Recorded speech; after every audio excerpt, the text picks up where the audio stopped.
Ladies and gentlemen, welcome to the WrestleTok Podcast. I am your host, SuperBeard. Today, I am joined with, above me on my right, your left, is Phil Ouimette.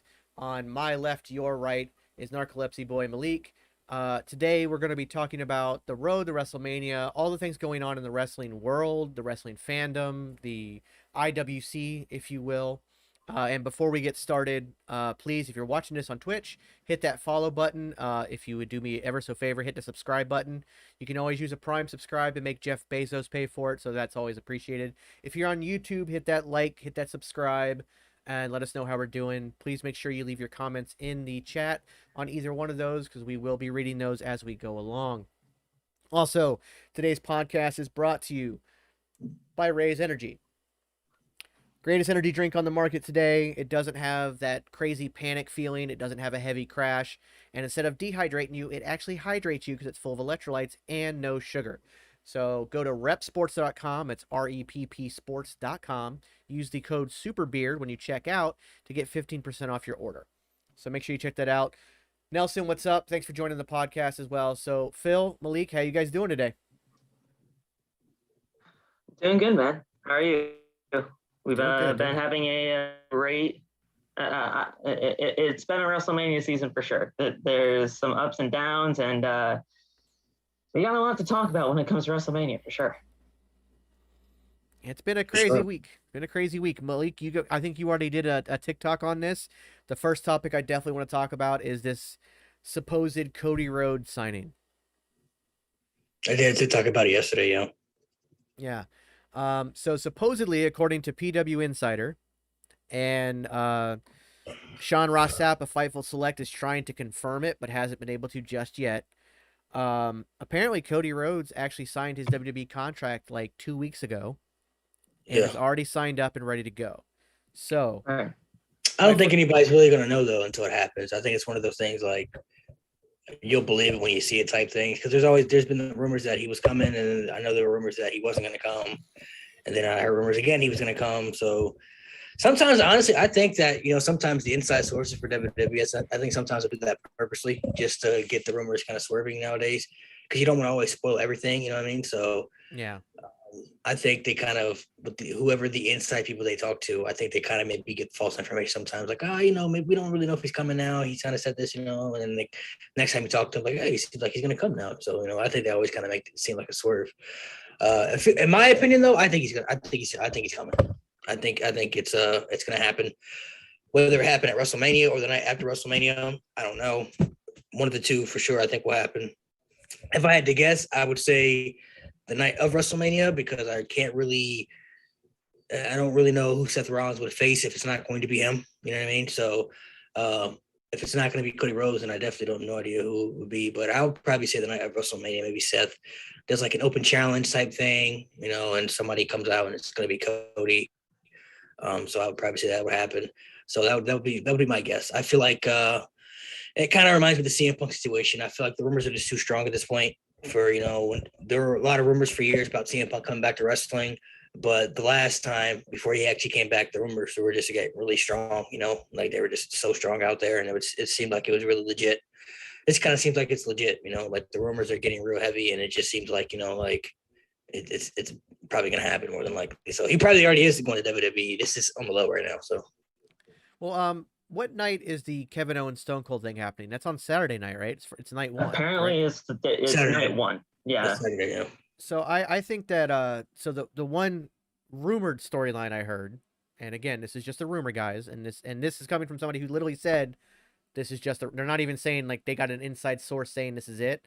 They're saying they heard a rumor. So it's definitely take this with a huge grain of salt. But there is the during the Stone Cold KO segment, supposedly Seth Rollins is going to come out pissed that he didn't get his spot, pissed that he lost to Kevin Owens. It's going to turn into a 2-on-1 against Stone Cold, though. Cody Rhodes comes out and makes the save, focusing on Seth Rollins, setting up a match for Sunday between Cody and Seth. I can see that. I mean, because they kind of already did play into that story a little bit, because Seth tried to get his way to get the thing with Stone Cold on Monday. You know what I mean? So I could, I could see that, happening, because, it'd be 2 nights. So like the next night we get, and that might honestly be a good way to do it, because then the next night people would know, like, oh shit, like the very next day we get Cody and Seth. You know what I mean? So like the anticipation will get a little bit of excitement. You know what I mean? Going. So I mean that wouldn't be a bad thing. I just think there's so many big matches that are happening already at night 2, with obviously Roman and Brock, and then we obviously have AJ and Edge on that same night. I just think it would be like there's just too many big matches happening on that night. So I think night 1 would probably be the perfect opportunity. But if that actually did come to fruition to where, all right, we're getting the KO segment on night 1, and then it kind of bleeds into night 2 with Cody and Seth, I wouldn't mind it, but I just think there's like too many big matches on night 2 to kind of overflow it, you know? I think I got to disagree a little bit. I think there are matches on night 1 because you already have both women's championship matches on night 1. True. Plus you get the Stone Cold segment on night 1 as well.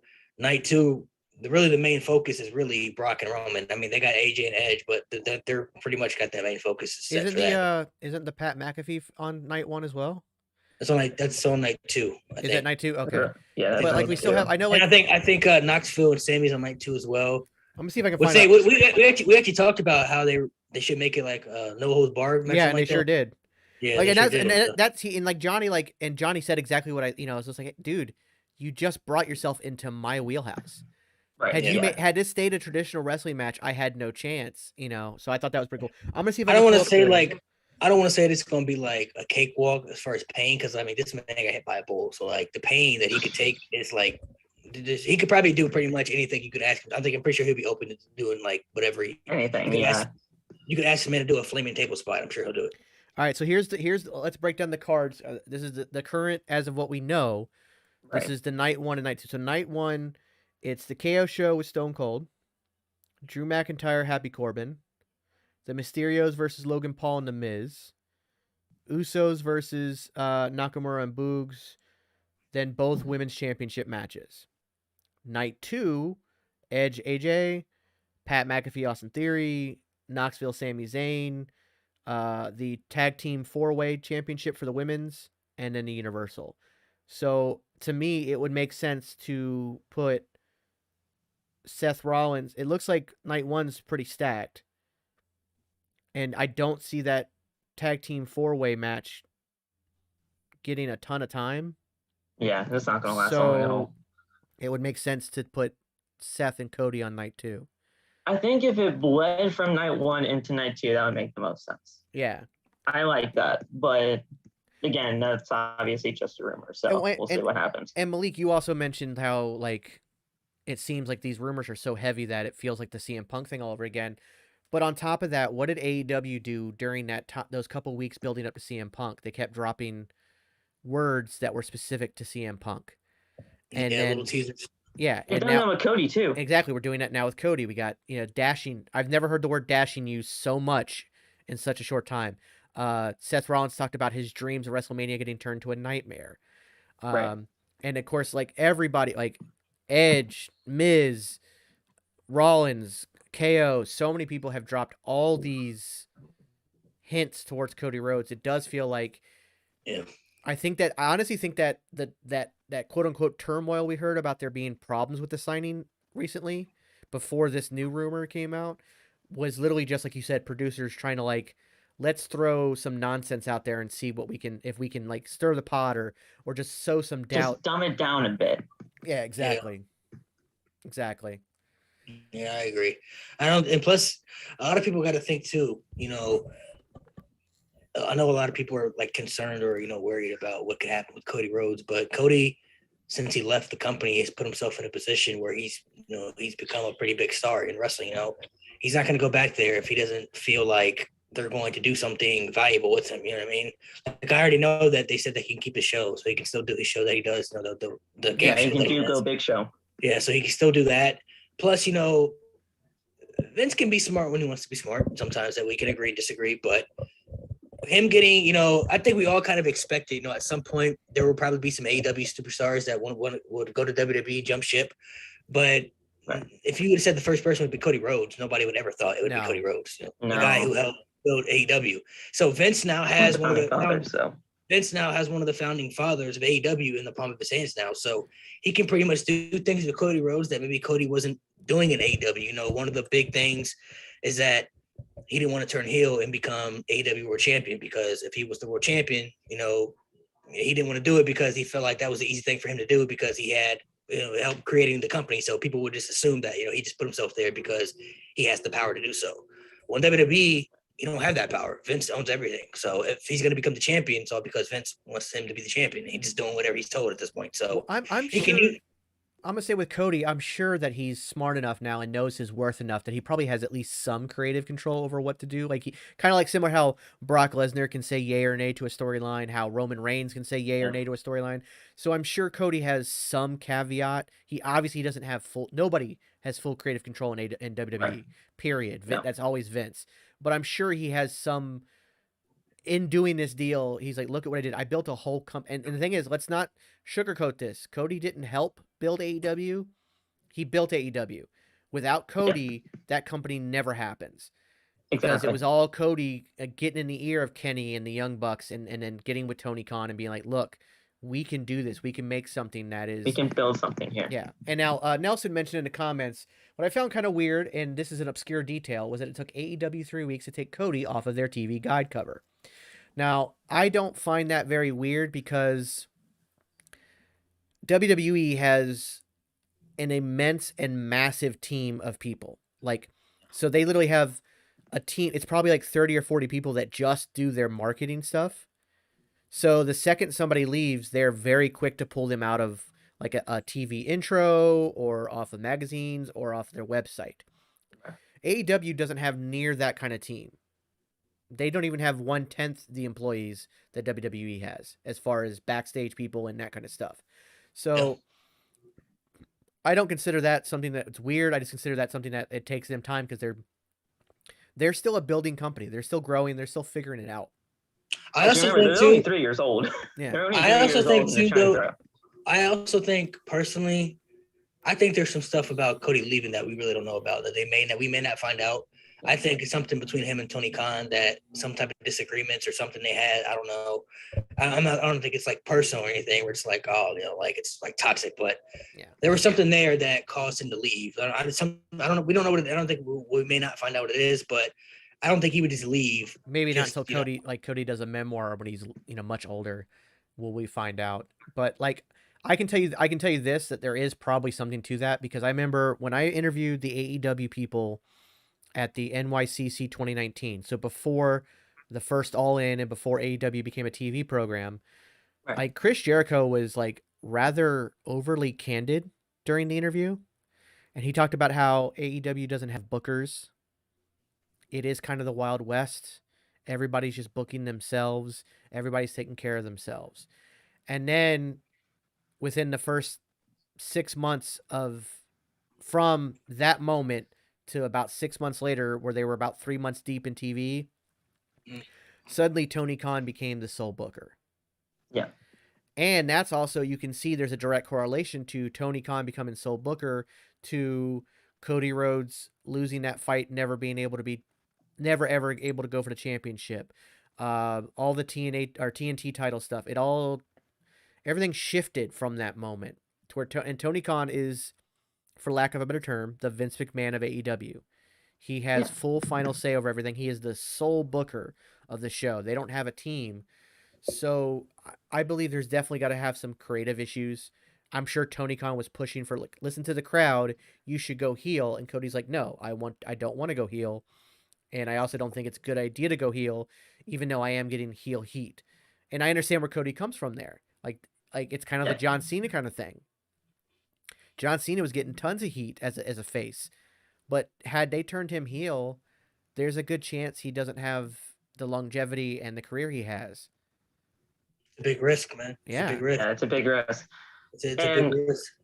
I remember, if you guys remember what Cody was saying in that little presser that he wrote when he first initially left AEW. I remember distinctly this sentence in that statement because it honestly kind of goes into what you said, Vince, about the creative control. he said, and I'm kind of like phrasing, but he pretty much got along the line saying Tony Khan took the baton and he ran with it. Mm-hmm. And saying in the way that I kind of interpreted that is creative control, booking. Yeah. Cody wanted to book something. Cody wanted to tell stories because we all know Cody's about storytelling. And obviously, in his mind, again, speculation, he couldn't tell the stories that he wanted to tell because Tony is the head booker, like you said. So there could have been something going on there, like you said, all speculation. But that whole line of he took the baton and ran with it, that's always stuck out to me ever since he left this company. But we'll see what happens. I mean, I feel like though, I can't really say Tony Khan's in the wrong for being the final say though. I don't think so. You don't want it to be like another WCW situation where exactly.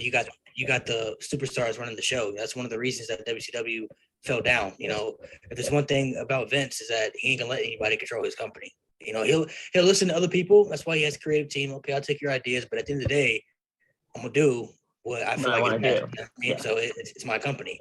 Tony Khan, he should take authority like that. Like, hey, I'll take opinions, I'll take your guys' speculations, but I'm gonna have the final say because I'm the one signing the paychecks. You know what I mean? So you gotta have control like that. You don't want it to be like a WCW situation where you show up and then 1 week Hulk Hogan is running the show, and the next week you got Macho Man, and then you got Dusty, and then you got Eric Bischoff, and then you got Razor and Scott. You just never know who's in charge. Like, who's the boss around here? So it's exactly. Like, you gotta have an authority figure to step in.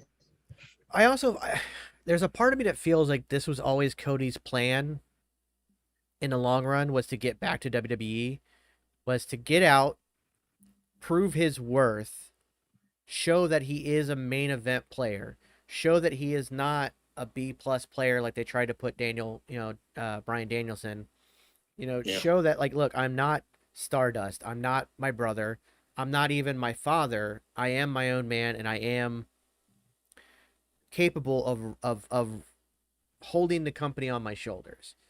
And if you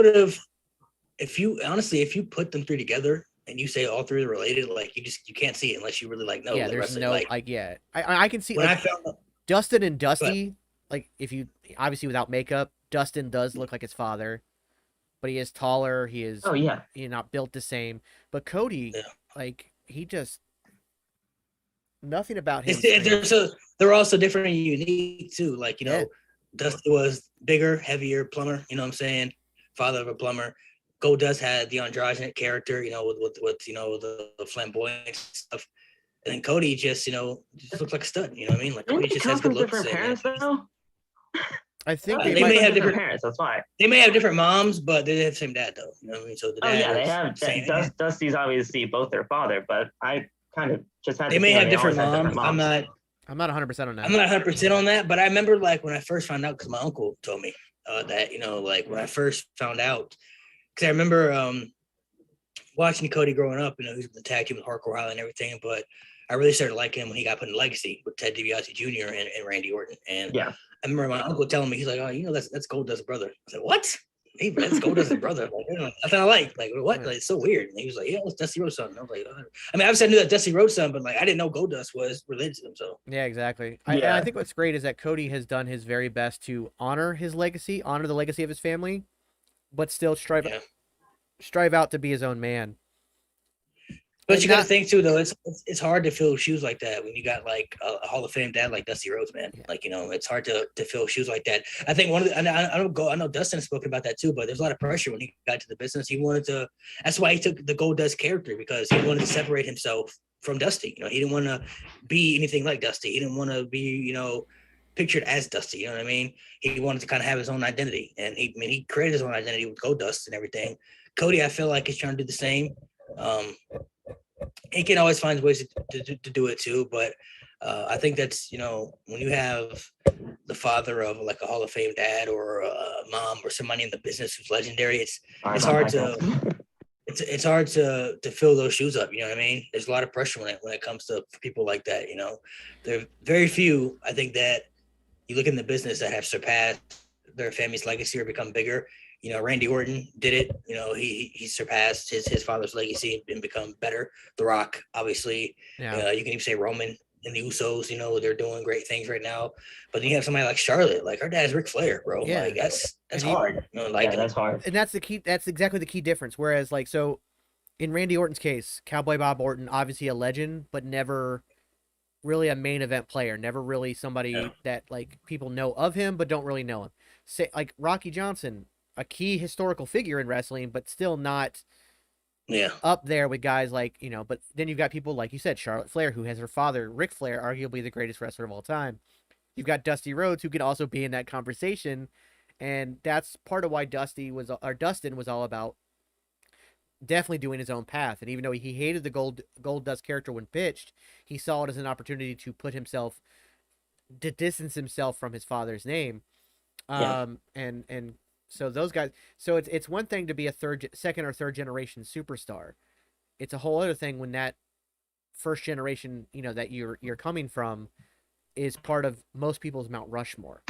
So like even in Roman's case, like the Sika legend, but never a main event player. He's somebody you mentioned, a lot of people don't even know who he is.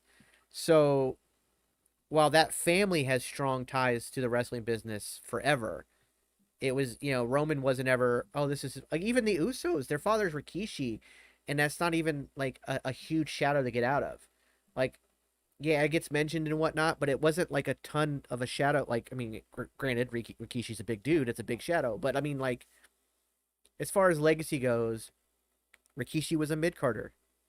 Yeah. He was a guy who didn't really he held tag team title. I don't think he held. He's never world champion. He never held. I'm thinking like Intercontinental. He never held that either, I don't think. I don't think he ever really was a singles champion. No, I think he only held tag team championships. So, like, obviously they have a legacy they want to honor and they want to extend, but they're not in the same boat of a Cody and Dustin and of a Charlotte. Who else is going to be hard for too to get out of that shadow? Singles champions. Another person I think it's going to be hard for too is Dominic. His dad's exactly. That's gonna be tough. I feel so bad for Dominic because when you're living under the shadow of Ray. The reason I don't feel bad for Dominic is that I think they're doing it the right way by keeping him with his father and allowing his father to help build Dominic's legacy. That eventually, when Ray retires, he'll have built up enough through his father to do his own thing. So he'll have a slightly easier road, I think, if they do this right. Whereas again, Charlotte, her father was 40 years a legend. Dusty, same thing. Now, Ray obviously has a very long career, but being that he's still active and in partnering with his son, it'll be slightly easier. And I only say slightly. I don't think it'll be that much easier, but it will be easier for Dominic to because he's building off the shoulders of his father with his father in the ring with him. With him presently. Yeah, so I think it'll be slightly easier for Dominic.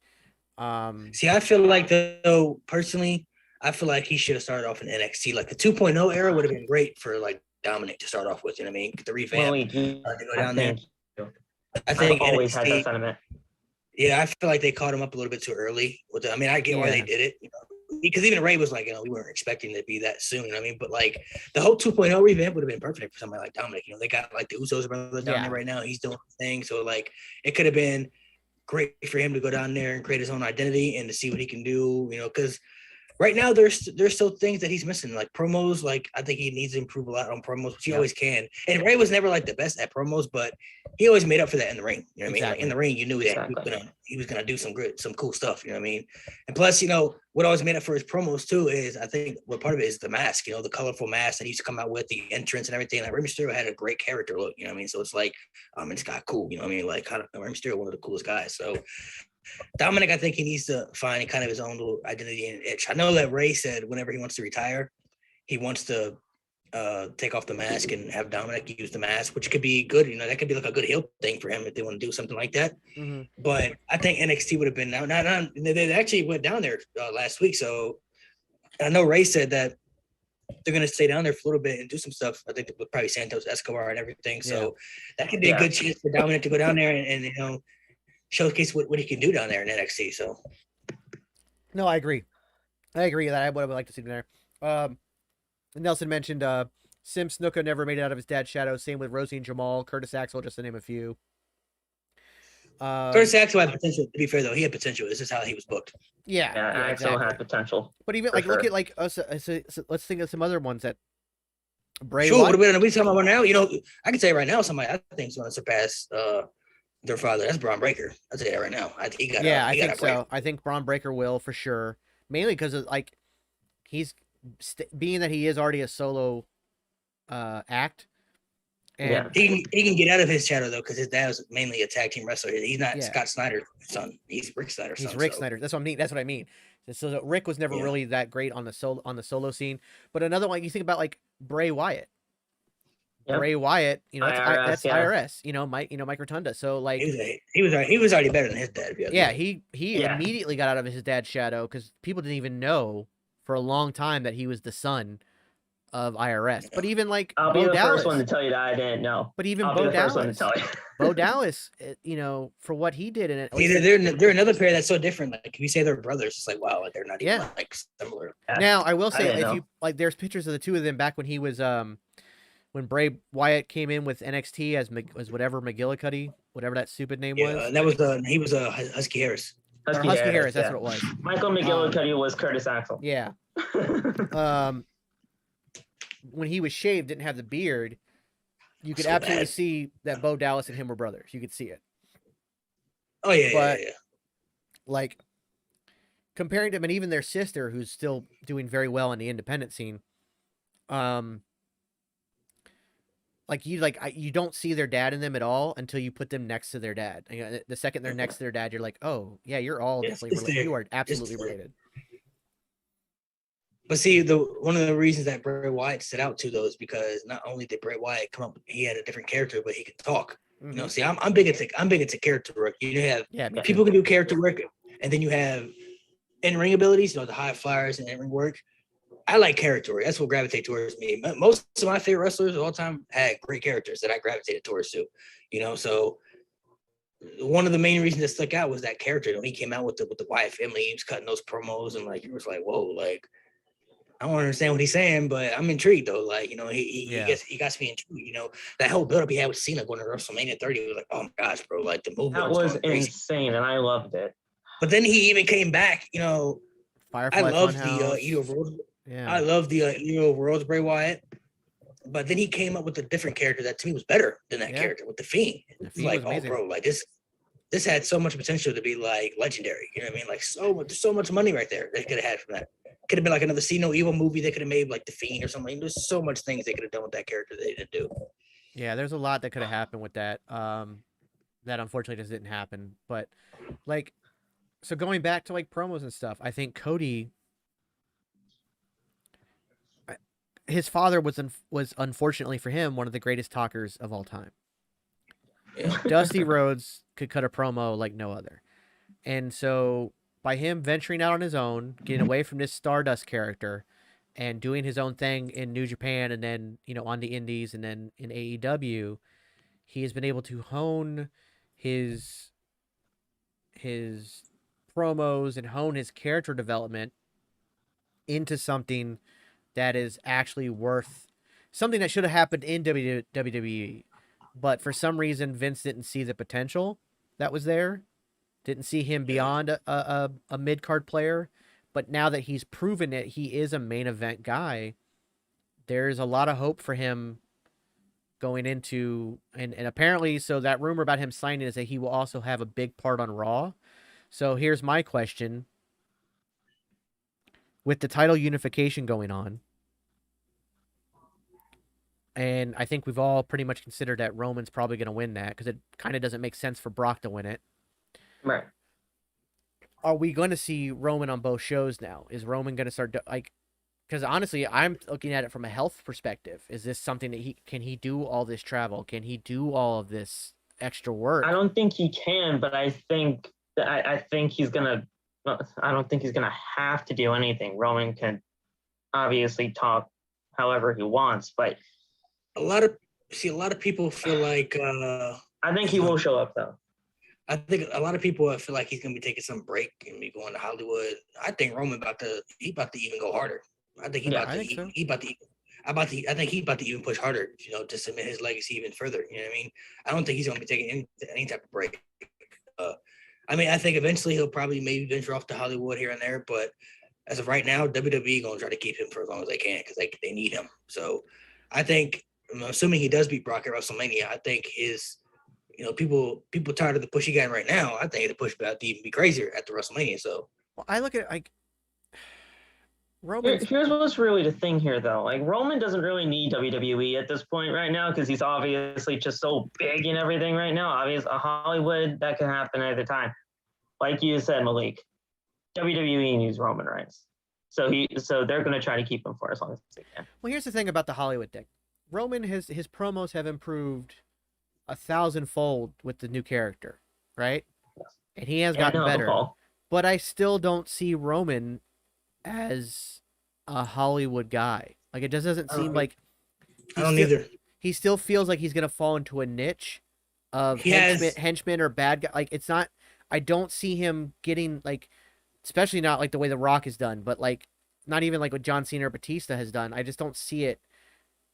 I don't know. I just don't see it. He has the Hollywood look, but I don't think right now Roman is thinking about Hollywood like he's in the peak of his career right now. He's not going to have that star power in Hollywood like The Rock or Cena or heck even Batista. Even when The Rock first went to Hollywood, he still had to get that star power up. You know what I mean? Like, he did, like, we all remember Tooth Fairy. We all remember Tooth Fairy. But like, he did some bad movies here and there. But like, my thing with Roman is that Roman just feels like another Jason Momoa. Like, and like, I love Jason Momoa, but there's only so many things that Jason Momoa can do in Hollywood. Like, he's still kind of typecast into a certain way. And I feel like Roman would end up being typecast in certain roles. The Rock has had to, like, basically build his own production company to get out of the typecast section.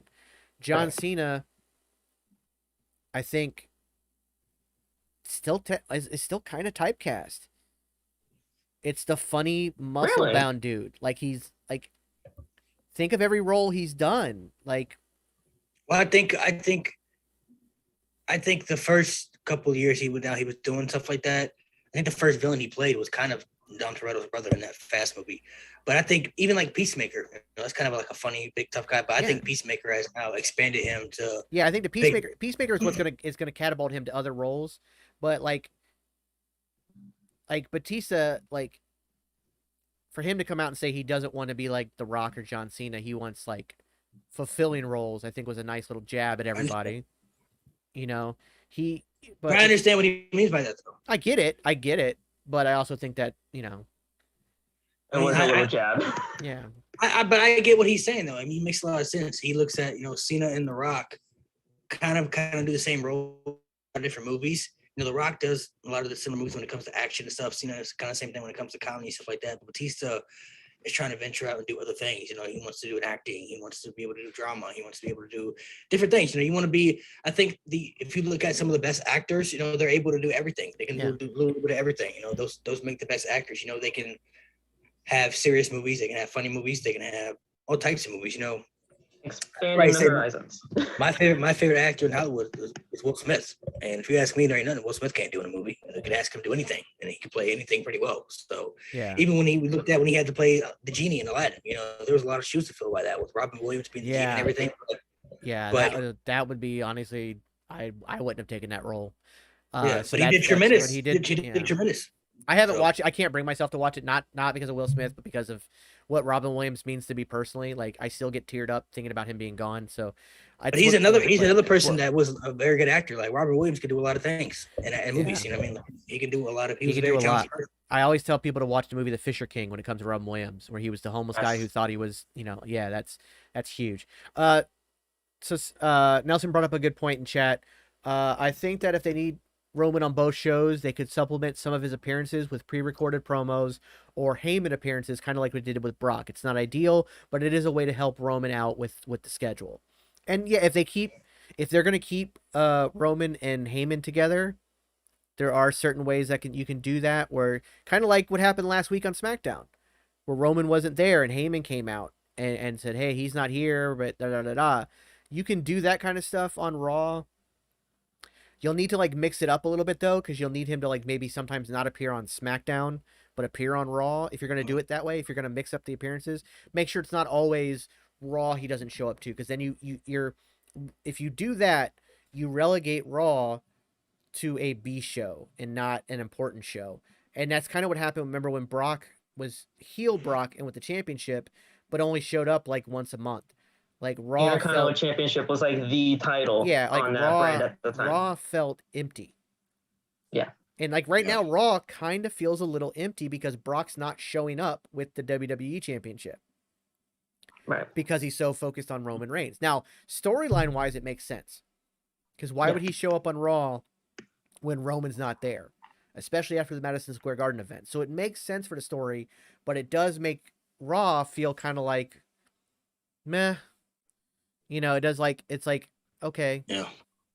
See, what was happening is you're putting all your eggs in one basket when it comes to both of them appearing on Friday Night SmackDown. If you're doing a unification match, which is what this feud and this main event is all about at WrestleMania, you should have had the story be between both shows.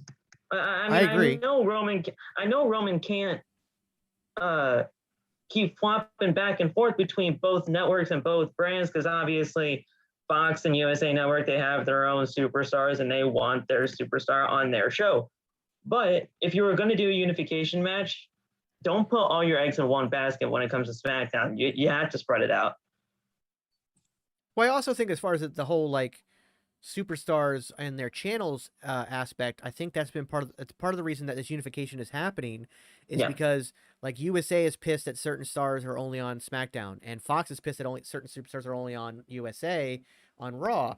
And I think that they're trying to bring it back to where people are going to be on both. That way, both networks are happy. And with the amount of money both networks have paid, you got to make them happy. I mean, because they have paid literally billions of dollars. So, do you think they're going to add a stipulation to the Brock and Roman match, or just leave it a regular match? I think it's going to be regular. I think at this point, unless something happens next week, and because I feel like that might be... Brock keeps saying that he's coming for blood. Yeah, exactly. That's what I'm saying. Like, I don't know if they're going to turn it into a first blood match, or if they're going to, which I don't see in the PG era doing, but I think they should make it Hell in a Cell, honestly. Yeah, I mean, I could maybe see cage something. Maybe next week on SmackDown we could have like a last minute, but also I think it's kind of dumb to do because you're already pushing this as the most important WrestleMania match in history.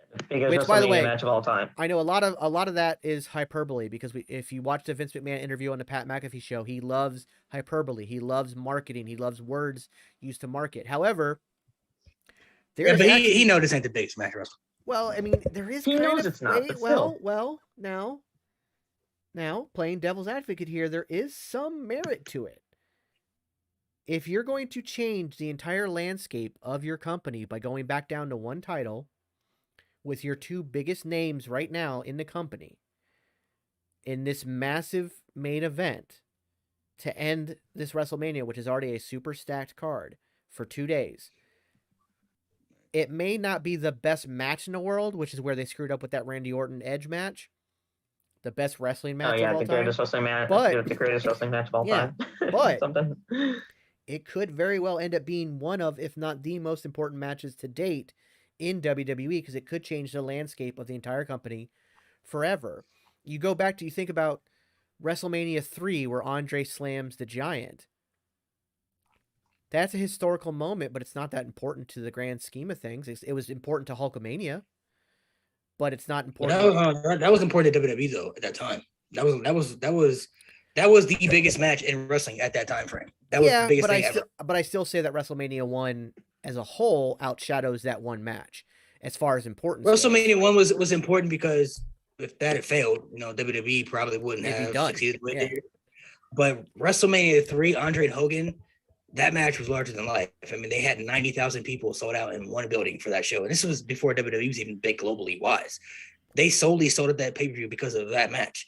That obviously was big for Hulk Hogan because that was Andre passing the torch to Hogan saying, it's your time now. You're running with the ball. But that match, if that match isn't on WrestleMania 3, that's WrestleMania may not have been WrestleMania either without that, because WrestleMania was important for that. But but again, that's still it is a very important moment. But I feel like I don't know about this being the biggest match in wrestling history, WrestleMania history. To me, like, number one, you have two guys in there who a lot of people really don't care for, and they're tired of seeing these two fight over and over again. Now, I will say this is the best storyline Brock and Roman has had together for me personally. Mm-hmm. I like how Brock's character is different, Roman's character is different. You know, if you feel like, so going all the way back to 2015, when they had their first WrestleMania match back in 2015, to me, I can only speak for myself, but at that time frame, Roman didn't feel like a WrestleMania main event guy yet. Like, he didn't feel like he was on that level of Brock. No, not at all. So it felt rushed to me at that time. Now, the match, I think that was the best match they've had together. The cash-in obviously made it tremendous and everything. It was great.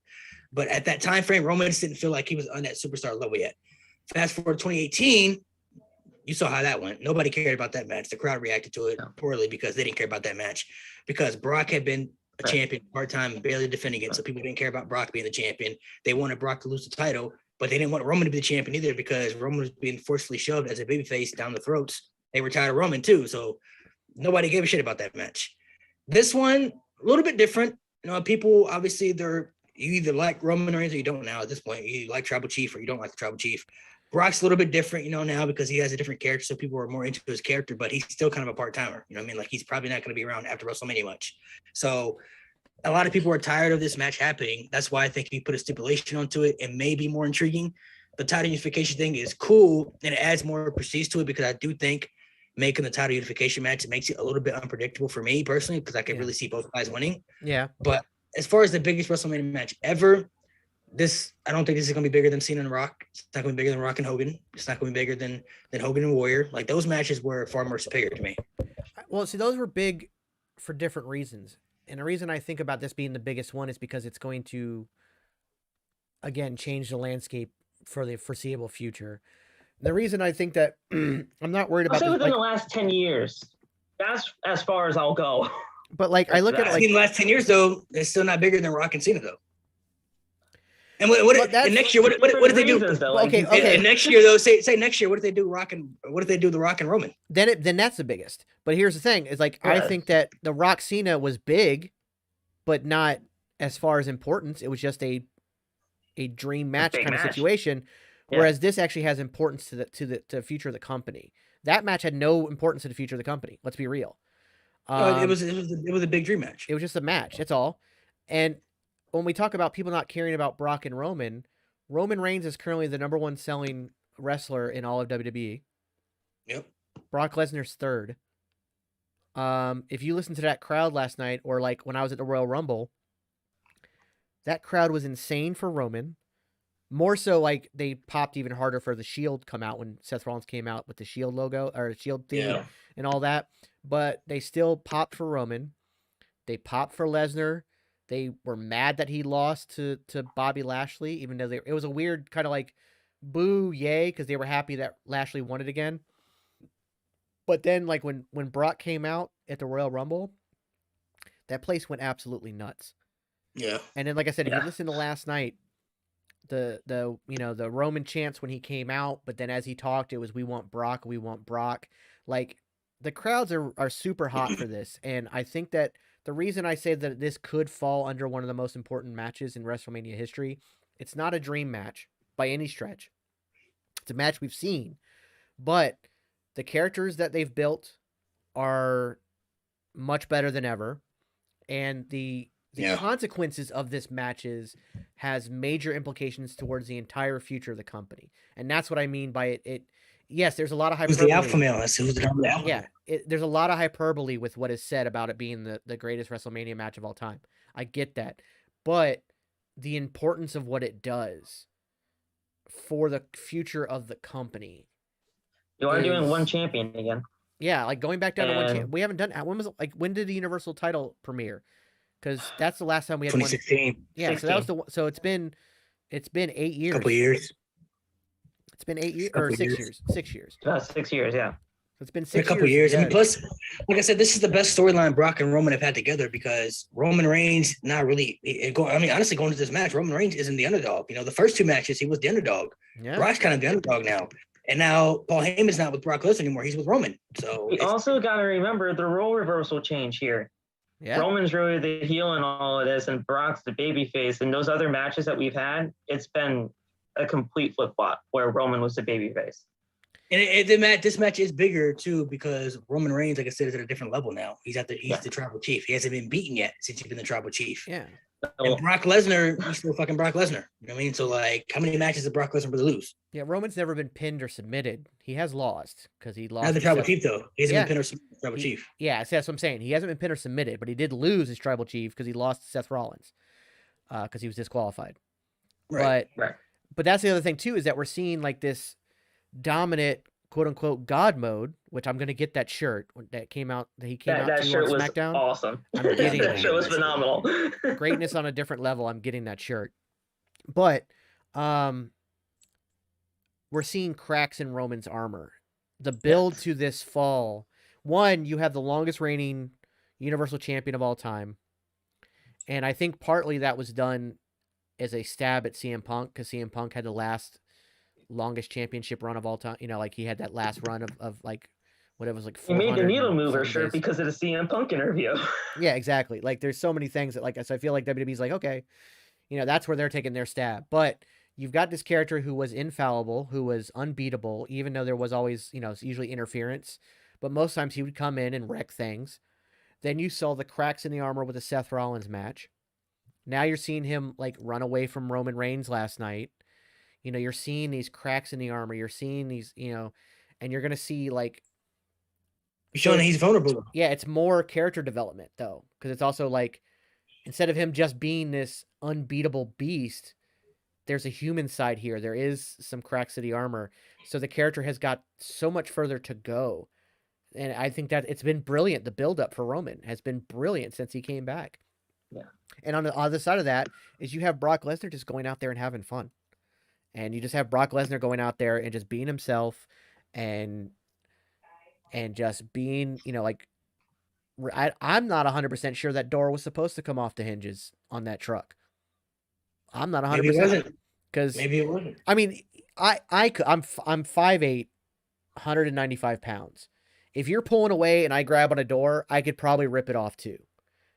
It's kind of the same as like if you run into like a male, like you have your door open and you back up on like a, it hits something, you can rip the door, So but still like, I'm not 100% sure he was supposed to do that, but like that was just, it's one of those like, you're back to that, oh my God, this beast of a man, this alpha male, he just ripped the door off a truck, and then he comes out and bashes it in and leans on it and does a promo. And you could tell like he was like, they don't give Brock a script. You can tell they just give him bullet points he has to hit.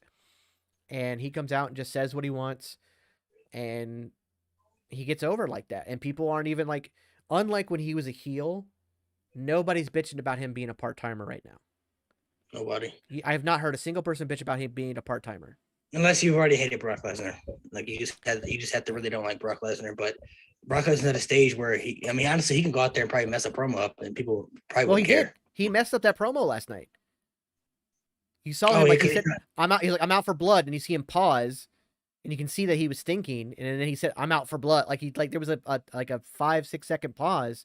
He messed up last night's promo. If you watch it, like if you're actually like, but nobody cares because he just ripped the door off a truck and came out carrying that damn thing. Exactly. And it's just like, it's crazy. He goes, at least he didn't break his hand like Goldberg in WCW. Yeah. Well, Goldberg didn't break his hand. He almost lacerated his elbow off and hit the nerve in his arm with the glass. But that was, what year was that? That was a long time ago. Yeah. That was 19. It was after the taser screw job where he got screwed by Scott Hall. But it was all part of that. So that was like 99. Yeah, it was all like part of 98. Yeah, it was all part of that storyline. But yeah, so I WrestleMania this year, to me, and I've heard some people say that it's a thrown together card. And I don't see that. Like every match we've gotten, there is a story behind it. Now, some of them may be a little flimsy, like the women's tag match storyline. It's a little flimsy, but Yeah, the Johnny Knoxville, Sami Zayn storyline started before Royal Rumble. Yep. This Pat McAfee, Austin Theory storyline came from the interview, but has built up very well. Yeah. It's happened recently, but it built up. Yeah. Edge, Sure. AJ Styles. I mean, who cares where that comes from? Who cares where that comes from? Because it's Edge versus AJ Styles. And we're getting heel Edge again. Yeah. And honestly, I even feel like I believe, you guys, if I'm wrong, but they had a little bit of an interaction during the Rumble. Yeah, a couple years ago. Yeah, they had a little bit of it. I mean, it's obviously not like long-term storytelling like that, but like they had a little bit of an interaction. Obviously, there's a reversal change and like a role change where Edge is back. I love that he came out to the other side by Ultra Bridge. That was fantastic. But it's just going to be an amazing match. And who cares, like you said, when it all started, we're just getting the match that we've always wanted to see. But also, I think what it also does is it gives us a babyface AJ Styles again. Yes. And what a babyface AJ Styles does is gives us an opportunity at a championship run, or at least a championship chase. So AJ could end up back in the title picture here soon, especially if we go down to one championship and it's Roman Reigns on both shows. Obviously, a lot of people are saying that Drew McIntyre is the next person to go after Roman, and that would make sense. Yes. But if he doesn't win, AJ Styles from Raw can go after Roman. And how great of a match would AJ Styles versus Roman Reigns be? AJ Styles and Roman Reigns already had a great match too. That's what I mean.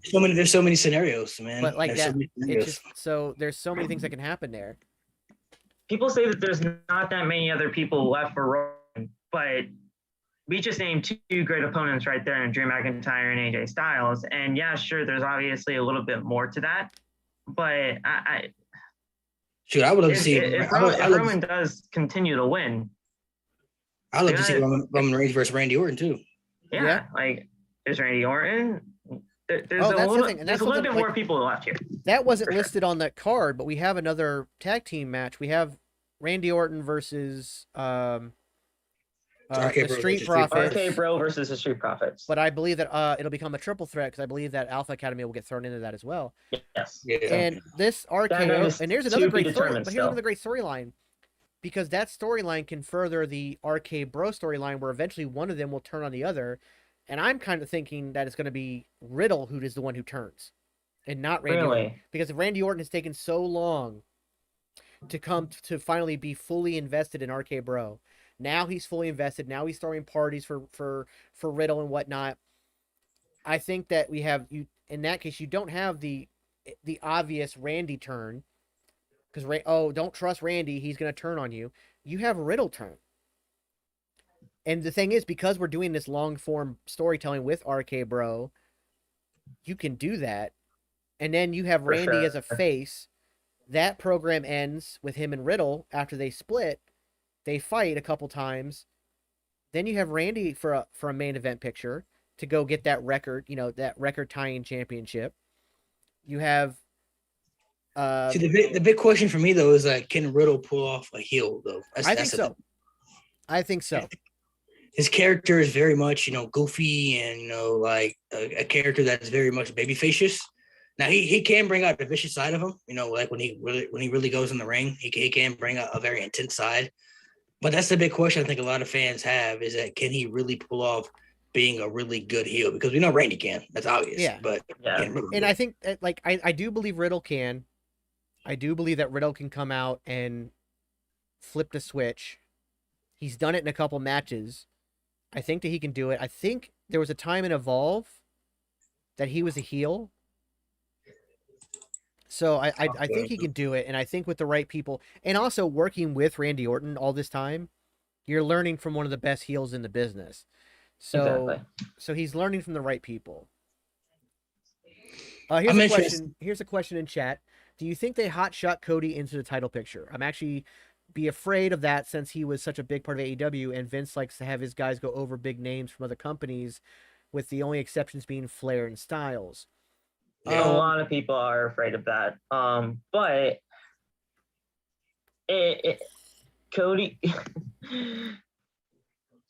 came here for a reason, and that is pretty much to prove that he is still a main event superstar, even without the AEW banner.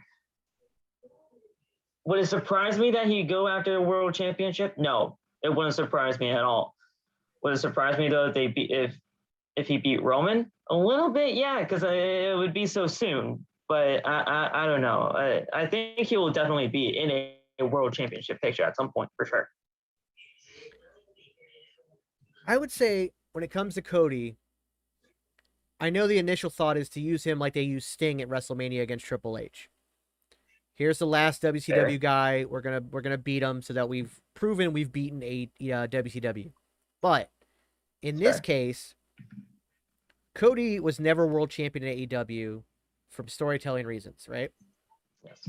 Right. You hotshot Cody into a title picture, maybe even have him, maybe not necessarily be the one to dethrone Roman, but maybe down the line win a world title and show that, hey, this guy that built this other company does better here than he did there. So there is another side to that story of, oh, no, like he's getting pushed because he's better here than he was there. And it also makes AEW look bad that here's a guy that on the biggest wrestling show in the world, WWE, can be world champion, but he couldn't be in your company. Why is that? Why did you put him in a corner? Why did you paint him into this corner of never being able to go for a world title when here he is now, the man shouldering the entire company of a multi-billion-dollar wrestling company? So there's definitely reasons to do both. And I think that we've learned through guys like AJ Styles, because a lot of people thought AJ was going to get buried as soon as you saw him in that Rumble. You're like, oh no, he's going to end up getting buried. And especially if after the plans you heard about what Vince had for him. Yeah, but then what happens? He got hot-shotted into a world title picture. He had that feud with John Cena, and then he had all these different, so, and now you're looking at him going, why aren't they using him in more title stuff? Because he is a title, he's a title guy now. And so, but it's also like in 1992 when Ric Flair came in, here was a guy who was literally the champion of the other company at the time. Yeah. Because he jumped ship, like Cody's jumping ship.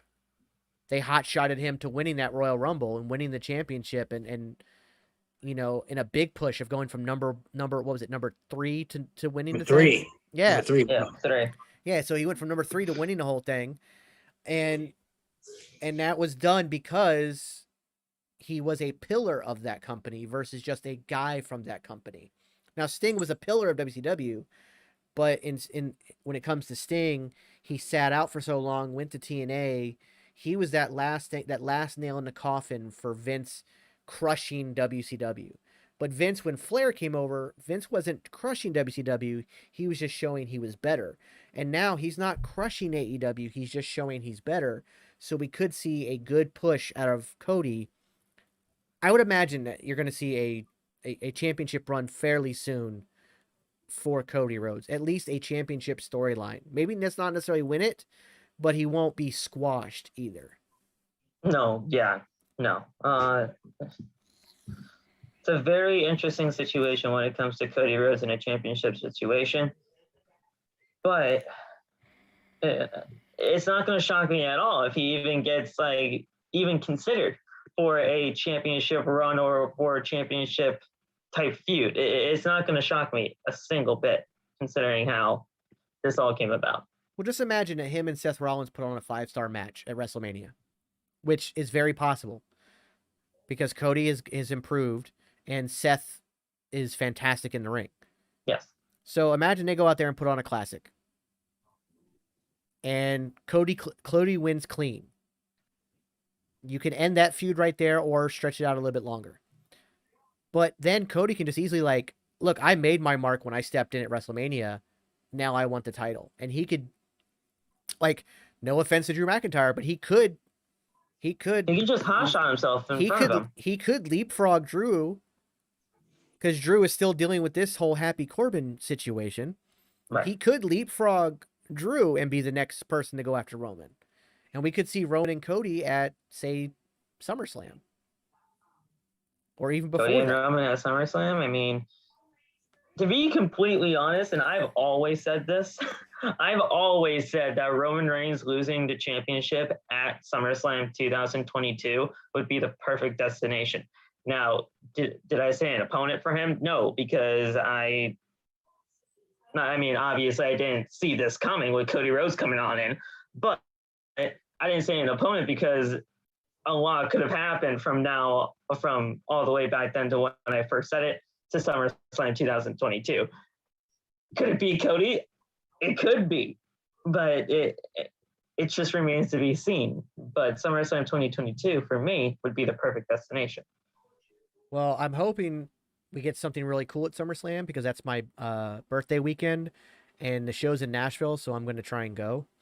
Yeah. So, because I'm in Florida, so I can just drive up, and I would love to see something huge like that. That'd be amazing. SummerSlam's always a great card, though, so Yeah. I'm looking at that. So for me, like, I've got WrestleMania I got to go to last year. Malik, you're going this year, correct? I will be at WrestleMania this year, yes. Yeah. So I got my bucket list by having, because it was in Tampa, so I took I'm not far from Tampa, so I was like, I'm going to WrestleMania. I went to Royal Rumble this year, so that's another one. So I've got SummerSlam and Survivor Series to hit my big 4 bucket list. And with SummerSlam being on my birthday weekend, I'm turning 40 this year. What better way to celebrate 40 than going to SummerSlam in Nashville, which is a beautiful place anyways. And so I'm gonna try really hard to go this year. And I think that with this WrestleMania is setting up for the new quote unquote season of WWE, because after WrestleMania it's supposedly a whole new season. Cody Rhodes is their reset button. Yeah, I feel like we could have an amazing SummerSlam coming up. Yeah. Yeah, I might hit up SummerSlam too. SummerSlam's not too far, so I'm gonna try to get as many guys together as we can all go, because I'd love for us all to like get together, maybe even do like a WrestleTok podcast in person. Like I'll set up my hotel room, and I'll bring my stuff, and because I'm driving, I'll load the back of my car up with all my stuff, and we'll set this up, and we'll have a good time. It'll be fun, even if like anybody that's in the area, even if they can't necessarily make the show. But I mean, I think tickets are like, if they're not on sale yet, they're gonna be on sale soon. But I believe that the upper deck is only $25 is what they're projecting. Really, for SummerSlam? Yeah. That's cheap as hell. Yeah, I think they're projecting that the upper deck will only be $25. Let me see. Actually, let me double check to make sure they're not already on sale. And here's the thing: the only one big pay-per-view that I've ever been to. It's not even a big 4. Money in the Bank. I've been to one WWE pay-per-view, and it was Money in the Bank, and it was Money in the Bank. It was that Brock won the ladder match. Ooh, yeah. Yeah, and I saw a great AJ, and that was fantastic. But I saw that was the one pay-per-view that I got to go see in person. That was the only pay-per-view I ever got to see, because obviously it was in Hart. Never been to a WrestleMania, never been to a SummerSlam, pretty much never been to a Big 4. But it's a bucket list for sure. Like you, Vince, when you said you had like your Big 4 bucket list, I got that exact same Big 4 bucket list. So I'm trying, if it's at all possible. Yeah, they're not for sale yet. They're not for sale yet. If at all possible at any time, I'm gonna try my best. Yeah, I don't think they're for sale yet. I'm not finding them. Maybe I'm wrong. I don't know. Yeah, it might not be yet, but it will happen soon, considering they usually like to do those SummerSlam packages real quick. For sure. Oh wait, so I found them on SeatGeek. no. So let's see what they are worth. SeatGeek. Oh, they're all resale tickets. They've already apparently been sold out. Oh, so those tickets that were $25 are now $200. Okay. Wait, that kind of hurts. Ouch. Well, gonna have to figure out how to get some more money. But yeah, I got that same Big 4 bucket list like you do, man. I know it's going to be successfully fulfilled on my end at some point. It's going to take some time, but it will. But Money in the Bank that year when Brock won, I saw that AJ and Seth match. I'm like, of course, the match the pay-per-view that I go to is my first one. Brock Lesnar wins the Money in the Bank. That's just That was a so weird. fitting. That was a weird time. It did give us beatbox Brock though. Yeah. And that was when he almost like. The Brock Well, party, he did yeah. break when Ron the Truth Killings went out there and R-Truth broke him with that whole declaring himself for the Royal Rumble, thinking he was going to throw Paul Heyman over. Yeah. And then undeclaring himself. That was awesome. He broke the cameraman's arm. I don't know if you guys knew that or not, but Brock, when he was charging through everything and he pushed out a ladder, he pushed the ladder into the cameraman and it broke his arm. Oh, I didn't know that. Yeah, it legitimately broke his arm. Ouch. When that ladder fell on him. Ladder matches are tough, man. That's what happens. Ladder matches are tough. But I mean, speaking Yeah, of ladder, I didn't know that. He broke the cameraman. I didn't know that. It shoot broke a cameraman's arm when he pushed that ladder over. But you know, kind of speaking of ladder matches, we do have to touch on one other very important thing that happened in the past week, and that's unfortunately the passing of Scott Hall, Razor Ramon, rather unexpectedly. It was rather unexpected. Unfortunately, he fell and fractured his hip and required hip surgery. Developed a blood clot that eventually led to 3 heart attacks that led to him being on life support. His family chose to take him off life support, and after an 8-hour battle, he passed away on Monday this past week. So that's a huge loss. Scott Hall is up there as far as the greatest to never win a world title. Yeah, he's not 5 for me. You know, I put him in like, say, like him, Kurt Hennig, Mr. Perfect, and like Roddy Piper. Kurt, Mr. Perfect would be my number 1. Razor Ramon would be on there. Scott Hall, Owen Hart would be another one for me. Guys that never won the title. Yeah, and unfortunately, Owen's death is the reason he never won. It's just because he died so young, so soon, with that tragic accident. I think Owen would have been a world champion. You know, I don't for sure. I don't deny that at all. But like guys like Mr. Perfect, Roddy Piper, Scott Hall, there was never a need to put a world title on them. They didn't need it. And no, they were huge the way they were, and they were massive and massively important to the sport, just the way they were. You say those names though, and it's crazy to even think that a guy that's so charismatic as a guy like Scott Hall or Razor Ramon has never held a world championship, or pretty much anybody that you could name.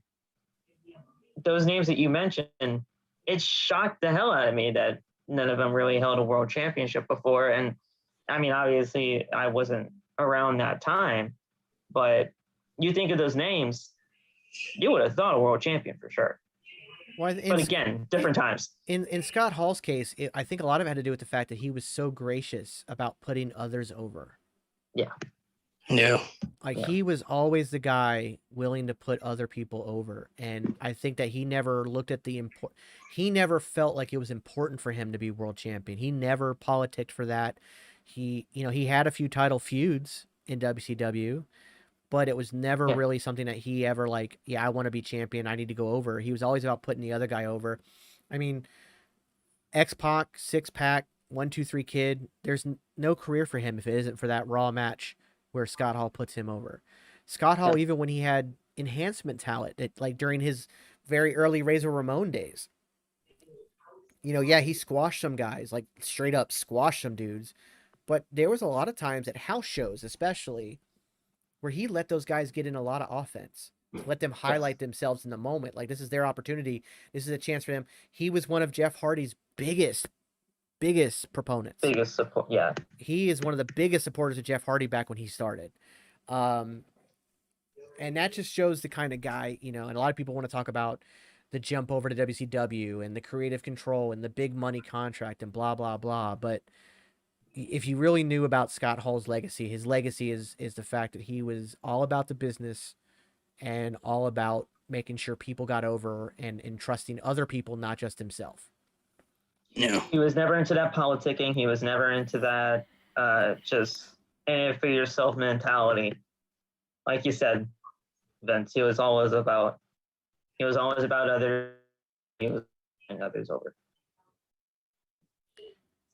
And I would say arguably one of the most controversial things about Scott Hall is the fact that Right up until the day he died, he always said that the Montreal Screwjob was a work. Yeah, I think him and Kevin Nash were the two Yep. people that they swear it's a work. said that. And Yeah. but the thing is, the evidence that Scott Hall would always give makes a lot of sense, and I'm kind of in the same boat. I kind of feel like it might have been a work, because why does your cameraman know to look directly at Vince McMahon at the moment he gets spit on? Why would you allow your cameras to do that? Why do you allow your cameras to linger on a man writing WCW in the air instead of cutting away to something else? Why is it that this Bret Hart documentary just happened to be there to something that he decided he wanted to do when they were supposed to be done? He's like, no, why don't you guys come to this? Be here for this. Be here this day. You know, there was a whole lot of things that just doesn't make a lot of sense when it comes to the Montreal Screwjob. And I know it's a controversial take, but I have to agree with Scott and Kevin. I think it might have been far-fetched. Yeah. I mean, if anybody knows anything about the business, if you've been in it even for a minute, if you know anything about the business, there's a very good chance that was a work. So, but Scott Hall, he had done so well. And of course, we know a lot about his personal demons. Like, that was very public. But his recovery from that, the DDP yoga, living with Diamond Dallas Page and recovering from that, his Hall of Fame speech, all of that, just like the grit he showed to recover and the legacy he leaves behind is an immense one. And he absolutely will be missed. Yeah. I just posted a video a couple of days ago of his ladder match with Shawn Michaels. Yeah, that WrestleMania 10 changed. That falls to me under one of the greatest matches of WrestleMania history because of what it did to the industry. That revolutionized ladder matches for that match changed the industry. And the thing is, it's not even their best ladder match. No, the second one they had was even better. But WrestleMania 10, but the WrestleMania 10, it's that moment. Just like how the TLC match with Edge and Christian, Bubba, the Dudleys and the Hardy Boys changed the landscape forever. So, you know, Razor's, he's been a big part. NWO, obviously. I mean, come on. The Outsiders, the Invasion, like that whole thing, like, was so massive to the industry. It kicked Scott Hall almost single-handedly kicked off the Attitude Era with his invasion. His invasion of WCW, coming in through the crowd and getting in there, and like him showing up first, that kicked it all off. I did a video on that one actually, where he walked through the crowd and showed up in WCW, and yeah, watching that moment over again when I was getting that kind of content and just footage of it all. That, like you said, that pretty much, you can, depending on who you talk to, it could like pretty much be the start of that whole Attitude Era, and you saw that with your own eyes. That was a game changer when they jumped the ship to WCW. You know, that was big. I remember watching that. I watched that live, and I'm like, "What is going on?" And this is obviously this is before the internet, so you didn't know the dirt sheets, you didn't know about them leaving. I hadn't seen the curtain call, you know, because that was, again, the internet was brand new, and so I'd never seen the curtain call, so I didn't know about that. I didn't know about the click. You know, I just was a wrestling fan, and here I am watching Razor Ramon on WCW, and like that impact is far larger than like the Lex Luger one where he showed up on the first episode of Nitro. Oh yeah. Or the Rick Rude one. Like the Rick Rude one was crazy because WWE had pre-taped Raw, and then Rick Rude shows up the exact same night on WCW. That was crazy, but Scott Hall showing up through the crowd, but he also showed up through an entrance. Scott Hall showed up through the crowd. You know, it looked like he was literally invading. And that led to so many things. It led to the Attitude Era. It led to NWO. It led to DX. It led to all of that. And so the legacy that Scott Hall leaves behind is unquestionable, undoubtable, and I'm not even sure undoubtable is a word, but undeniable. That's what I want to say. And I don't think will ever be overstated. In fact, most times will be understated, the legacy that he leaves behind. Agreed. Yeah. People always say, like, whenever somebody passes away, they'll forever be missed. But when it comes, and he will be obviously missed, obviously. But when it comes to the legacy that Scott Hall left behind, and obviously the evolution of his legacy as it continues to grow, even without him being here present on this earth, he'll never be missed in that sense with his legacy, because it's always going to continue to grow, no matter how, no matter if he's here on this earth or not. Now, I wanted to propose, and this is something that is obviously very far-fetched to even happening, but the Intercontinental Championship right now is not being defended at WrestleMania. And usually, when it comes to an Intercontinental Championship match at WrestleMania, we've always had either ladder matches or somewhat of that state. Mm-hmm. I've always wanted to see something in memorial when it comes to a ladder match at WrestleMania. A Scott Hall Invitational Memorial ladder match for the Intercontinental Championship, however you want to word it. Bring in 6 guys, follow that suit of the Intercontinental Championship, follow that suit of that WrestleMania 10 ladder match between Shawn Michaels and Razor Ramon and Razor Ramon Scott Hall. It was Razor Ramon, I believe. I'm sorry. At the time, but like some kind of like invitational ladder match in order to kind of commemorate Scott Hall in that light, I think would be an absolutely perfect opportunity to do it. And you can have that be a yearly thing, because we've always had ladder matches for the IC title at Mania. But what do you guys think about that? Would you guys be down to see that, or just a far-fetched idea that I had? It wouldn't be a bad idea. I mean, they definitely need something for the Intercontinental Championship at WrestleMania if it's going to be defended, if Ricochet is going to defend it. More than likely, though, it probably doesn't look like he is, because there's really not a whole lot of talent on SmackDown he can defend the championship against.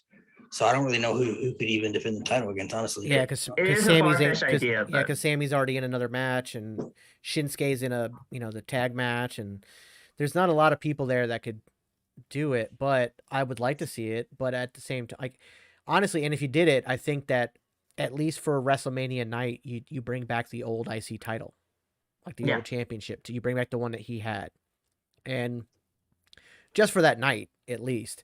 But because I don't know if they're gonna on the pre-show do the Andre the Giant Memorial Battle Royal anymore. I heard it's still rumored to happen, but because it didn't know happen. Who the heck's gonna be in there? Because it didn't happen last year. They didn't do it, so I don't know who you bring into that. I think they did the Battle Royal like on SmackDown or something. Yeah, I think that what we need to do is. That was the last time. I do think that needs to be honored, but maybe wait until SummerSlam. And to like build to it and like look, this is because obviously this happens. You don't want to. I understand they're not cashing in on this tragedy, but some people will take it that way. Yeah. Okay. I think maybe if you build to it for SummerSlam, and be like, look, this is what we want to do, and then you have the time to make sure you have the people in it. Even if you don't do 6, even if you just do a 4-man, kind of like how the North American title for the NXT title when it first came out. Even though that was 6 too, but I think you don't need to overcrowd it. I think you can do it with 4, or even if you just want to have Ricochet in some kind of program and then turn it into, hey, we're going to honor Scott, make a lot of it about Scott Hall, and there's ways to do it. And I think that if you build to SummerSlam to do that, I think that would work. I think it's just too close to WrestleMania to make that work. And I didn't ever want to make it seem like I was trying to like cash in or something. No, and you're not, because that's just. And WWE, I just felt like it was going to be a good idea. WWE wouldn't be cashing in either, but there are some assholes in the IWC who are going to twist it. So I think if you build a little bit more to it about it, and you can show correctly that, look, we're honoring his legacy kind of thing. Because again, SummerSlam was another big area for Razor Ramon and Scott Hall. So by the way, was there anybody who took a stunner better than Scott Hall? A stunner? Yeah. Like The Rock. His stunner? Well, yeah, maybe. But nobody did it better than The Rock. Scott Hall stunner was cool though. He took it on the feet. See a Scott Hall stunner. Scott Hall took it on the feet. He never went to the knees. He always took it on the feet. yeah. Rock would do it on the knees, and he would just do all types of crazy things. Yeah. Yeah, Still, man, man, he's that good. one where he took the one and he kind of bounced back up to his feet, so Steve hit him with another one. And, Oh, wow. And people forget how big Razor Ramon was. The dude was massive. And when he took that second one and almost flew out of the ring, like just chef's kiss. Brilliant stuff. So rest in power, Scott Hall. We miss you. But you'll never be forgotten. Those stunners are great. I just looked at some of them right now.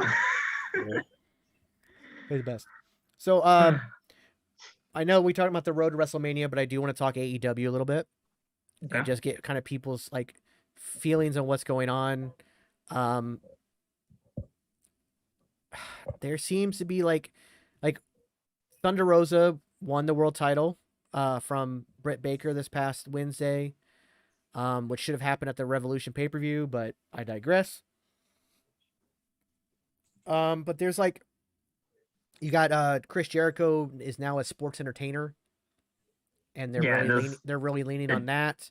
That's a jab for sure, though. That's WWE That jab. Jericho Appreciation absolutely. Society is a whole jab to The Vince whole and thing sports is entertainment. It's a whole jab at WWE, which I find funny, because again, AEW is going out of their way to constantly take jabs at WWE, and I just don't think it works. And I think that people like MJF have it right.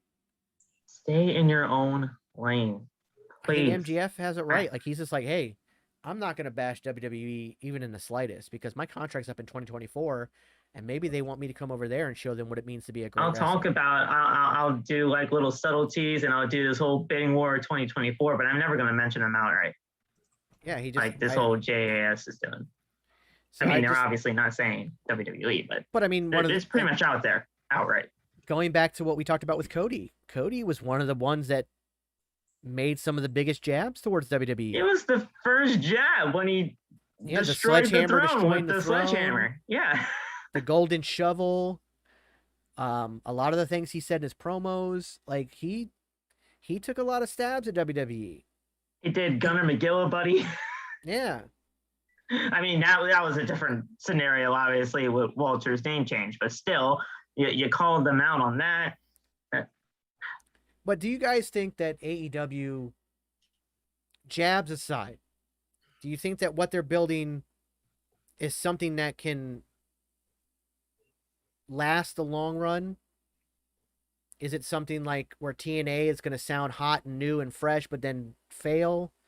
Is it going to be something that, because to me, honestly, my issue with AEW is the wrestling is, bar none, some of the best you're going to see inside the ropes. Like, you're getting some killer matches, but you're not getting great psychology in those matches a lot of times. And you're also got a company that is now signing everybody they can sign. They have such a super bloated roster that the people that they were trying to build their company on are now getting wasted on Dark and Elevation, and your entire show ones are about to be gone. Yeah, your entire show is almost becoming all about these people you've signed. Yeah. Do you see AEW growing and becoming an even better company, and like maybe some better booking, definitely some better storylines that need to happen? Or do you feel like they're going to stick to their guns right now and then just keep doing what they're doing? Good, Phil. I still see them succeeding, for sure. There's obviously, they got this backbone about them now to where they know what they want to do and they're going to do it. When it comes to the year ones that came on in to build this company up, and I feel bad for most of those people, especially. Did you guys hear about the Joey Janela situation? Yeah. That whole situation when he said in that interview, I'm not resigning my AEW contract. Whether that was a complete like straight shoot to Tony Khan about the way that he was being used or not, that's neither here or there. But the year ones, they're obviously getting on their way out, and we know who Tony Khan is going to be wanting to do now. And trust me, Tony Khan is going to be signing more. He is. That there's going to be more, especially with the likes of these Owen Hart Cup tournaments coming on in. We're seeing new people in that tournament for sure, and we'll see new people coming on in. They're going to succeed, and they're going to do what they like to do. It's just the bloated roster is the issue for me. And I'm an AEW mark, and I love the company. And people even call me Phil Khan for crying out loud. But the bloated roster is what's getting to me. Could Ring of Honor help that? Could people go to Ring of Honor and kind of like split it 50-50 or even 40-60? Maybe. Well, but who's to say that could even happen, or even that on the that Ring of is Honor the pace? On the Ring of Honor note, the new rumor that came out, I think it was today, is that Ring of Honor could very well get a weekly TV show. Yes. So there's a possibility there. So there might be something there. They're trying to find something like that, and obviously I think they said that they're trying to do a Ring of Honor as like their developmental kind of thing. Will that long run? Who knows? Who knows? But I think it's going to succeed. It's just you got to figure out how Tony Khan is done to do it, and you don't want him to spread himself too thin. Yeah. Because he's already going to be booking AEW. He said he's going to be the head booker of Ring of Honor now too. So you don't need to spread himself too thin. That's a good point. It's a very good point. I mean, AEW gonna keep doing what they do. They're gonna succeed. You know, I mean, no matter what. I don't think it'll be like another TNA or anything like that. They're not that T-shirt company anymore. I'm sorry. I think they've. I think they have an established authority when it comes to Tony Khan, who has, like I said, we talked about earlier. He's like the Vince McMahon over there. He has the final say about everything. And now that supposedly he has Ring of Honor now, it could help with the bloated roster. I like the idea of them doing Dynamite and Rampage as two different brands. I know it's kind of like WWE-ish because WWE has Raw and SmackDown, but it's not like wrestling companies haven't knocked each other off and stole shit before, you know what I mean? So if you have certain superstars on Dynamite and certain superstars on Rampage, now everybody can maybe do a little bit more creative-wise. People can be on the show more because there are a lot of people who people feel like should be utilized more. Like Andrade hasn't really done much since he's been in AEW. Miro hasn't been on TV in a minute, so I don't know. I know he's re-signed a new contract. He's been injured, so. I know he's been injured, but I know he's re-signed a new contract. So, but even before that, like when he was the TNT champion, that was cool. But after he lost it, he wasn't really doing too much of that either. They're trying to bring Brian Cage back into the mix, but yeah, and he hasn't been on TV. He hasn't been on TV in a while either. So there are a lot of people. I mean, they have the talent for sure. I mean, they definitely have. They have the upcoming future talent. They have the veterans there. That draw power for ratings and everything. So they have the package. It's just when it comes to superstars, how many superstars can you really fit on your roster and utilize on a 2-hour show and a 1-hour show that you use on TV? You know what I mean? Like, yeah, they got 3 hours of television. How much time can you do it? Because not everybody watches AEW Dark, or not everybody is going to watch the YouTube, and they're not going to see all this stuff. It's the same reason with NXT was the issue. A lot of WWE fans out there, but not everybody watches NXT. So you have WWE fans who don't even know what guys like Bobby Roode or Shinsuke Nakamura did down in NXT because they don't watch it. So they're not familiar with what these people have done down there. AEW could be the same way. You could utilize a lot of people in AEW Dark, but a lot of people may not watch AEW Dark. So they may not even.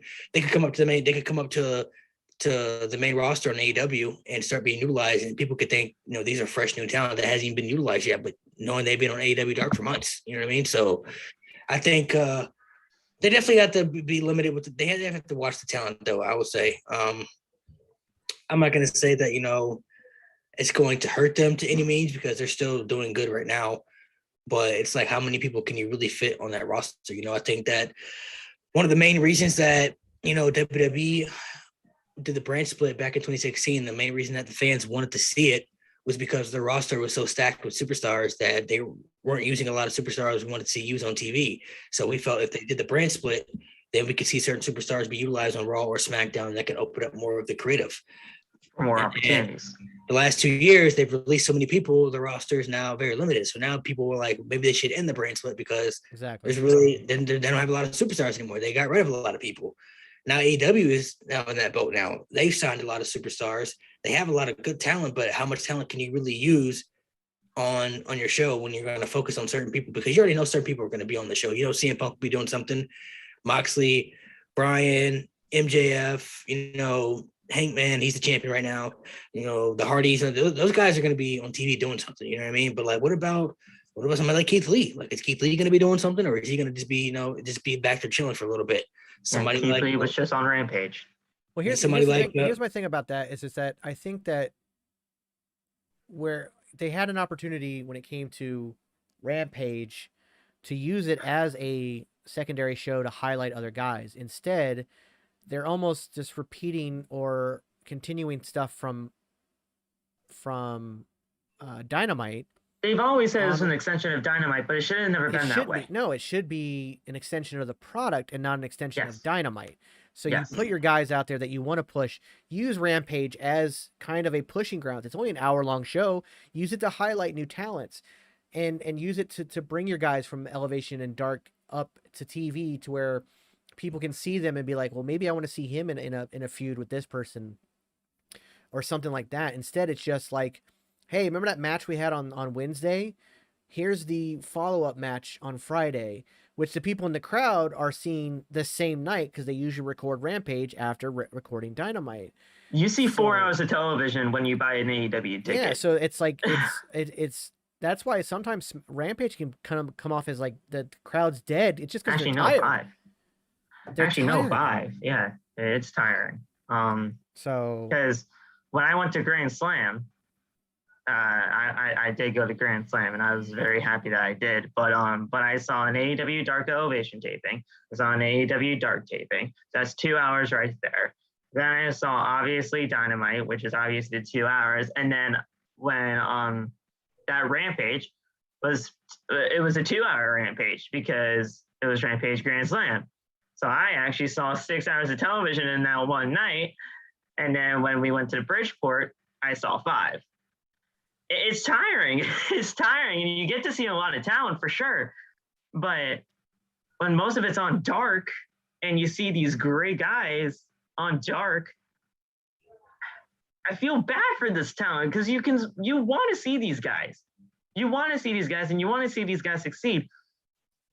But with the bullet roster, with so much limited time on TV with the 3 hours, I get why they did the YouTube shows with Dark and Dark Elevation, but it doesn't generate all that much ratings for their YouTube shows. And B, you really don't get to see them because nobody would want to go to YouTube an hour before Monday Night Raw to watch a Dark Elevation or Tuesdays for Dark. It's something has to change. It's something. Yeah. I when it comes down to it, I think maybe that I know a lot of people are not big on the whole like having a huge creative team like WWE does, but I think that Tony Khan does need to bring in maybe 1 or 2 more people to help him book shows and book ideas. He just brought in Regal. Yeah, Regal. I was getting ready to say Regal would be a great person to talk to about this kind of stuff. They just need to do something. Like it's because I just feel like my biggest issue with AEW, like I said, is like I'm not a big high spots guy, and a lot of these matches are just high spot. There's no psychology to them. And high spots are good when it's called for. I'll say that when it's called for, it's okay, but not everything needs to be a spot fest. It's just like because like I was at the AEW, I was at AEW Revolution, and like I remember like I've talked about it before, the triple threat tag match where guys were literally like they're supposed to be on the outside selling, but instead they're like waiting for their spot. They're perked up on the apron looking in and trying to like, okay, now I can go. And so it's like, dude, you just got slammed off of a ladder to the floor. You should be selling it. Instead, you're immediately perched up waiting for your next big move and when to come in. And like you don't see that on TV, but in person you're just like, I don't know. The Battle Royal, when they were doing the tag Battle Royal for the first spot at Revolution, because they did that Battle Royal in Bridgeport, you can, I see exactly where you were coming from too, because people were waiting for their spot. Bobby Fish was waiting out there the entire time, just trying to hide under the ring apron or something like that, when you can clearly see him on TV. Well, not on TV, but clearly see him in the arena just doing his thing. But on TV, because of the magic television, you really can't see that until the spot actually happens. I see where your point is there for sure. But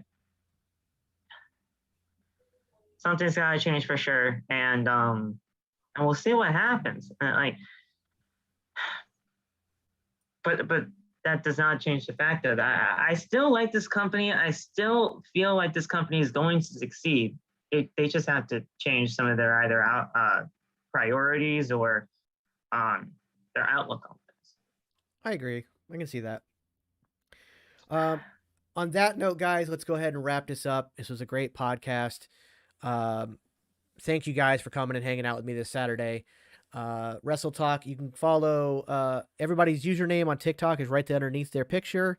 So make sure you go over to TikTok, follow these guys, and everywhere else you can follow them on socials as well. You can find it all on their TikToks. Again, thank you guys so much. Trust me when I say you want to follow these guys if you are a wrestling fan. They always have great TikToks and great stuff to do. Also, Malik, go ahead and shout out what you're doing tomorrow so we can get people over to watch what's going on tomorrow. It'll be pre-recorded tomorrow, so it won't be live. So, it won't be live? Okay. Yeah, I'll be doing, it'll be pre-recorded and I'll have it uploaded by sometime next week. Okay, so keep an eye out. That'll be on your YouTube? YouTube. So keep an eye out on his YouTube channel. We're going to do something fun tomorrow. It'll be uploaded sometime next week. So keep an eye out for that. Thank you guys. Can I just plug something real quick? Yeah, go ahead. Plug whatever you want. Yeah, sorry about that. You're good. Ride that promo pony. Yeah, so guys, first of all, Vince, thank you for having me on here. This was a fun time, and I always love talking some wrestling with you guys. If you guys don't know, I also do a podcast of my own. I do it on YouTube. It's called Outside the Brand. We do weekly wrestling reviews every Monday, Wednesday, and Friday. We do it for Raw, Dynamite, and Friday Night SmackDown, and along with Rampage too. We do it for both of those shows on Fridays. And we do a special kind of Tuesdays talk like this, where we just bring in guys and we just talk some wrestling. It's a fun time over there outside the brand. We're on the road to 400 subscribers. I'm not saying you guys have to go subscribe right there, but we'd love to have you guys there. Heck, I mean, I've always extended invitations to people. Vince, I'd love to talk to you over there, man. I think it would be a great opportunity. I'm always down. Just to talk with you. And Malik, you always know we've had you on the podcast before with OTB, and it's been a great time. But thank you guys so much for having me on here. It was a fun time. Thank you so much, chat. You guys are obviously killing it tonight with the questions, and I can't wait to do this again at some point in time. Yeah. Thank you so much, Vince. Oh, and actually, let me plug Wednesdays, the Geeks and Noobs, because Malik, he's going to be my special guest. We're going to go a special 8 o'clock time this coming Wednesday. Now, I know we normally do 7 p.m. Eastern, but we're going to do 8 o'clock Eastern this week. Malik will be my guest on the Geeks and Noobs podcast. We'll probably end up talking more wrestling there. And some other stuff going on as well. So make sure you check that out as well. So if you're not following, hit that follow button. If you're subscribed, hit that, if you're on YouTube, hit that subscribe button if you can.